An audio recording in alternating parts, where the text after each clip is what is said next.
Hi everyone. दोस्तों, आपने सुना होगा कि अमेरिकी राष्ट्रपति जो ट्रंप है वह क्या कर रहा है, टैरिफ लगाते जा रहा है, मतलब हर देशों पे। उसका रीजन क्या है? ऐसा नहीं है कि किसी भी देश से वो दुश्मनी लेना चाहता है। इसका मतलब ये है कि अपने लोकल एरिया की इंडस्ट्री को बढ़ावा देना चाहता है। बोलो वो कैसे?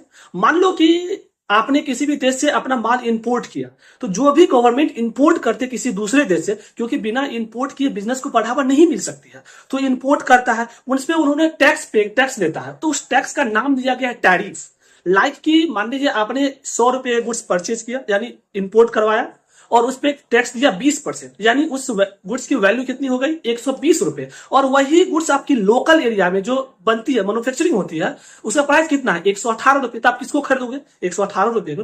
तो गवर्नमेंट यही चाहती है कि हम अपने लोकल एरिया को, जो इंडस्ट्री, उसको बढ़ावा देने के लिए क्या करें, तो जो इंपोर्ट वाली गुड्स है उस पर क्या रहता है? टैक्स ज्यादा लगा रहा है, यानी टैरिफ लगाया जा रहा है। आपने सुना होगा कि अमेरिकी राष्ट्रपति ने क्या किया है कि जो चाइना पे लगाया पहले 34% टैरिफ, चाइना ने बदले में क्या किया? उन्होंने 34 लगा दिया।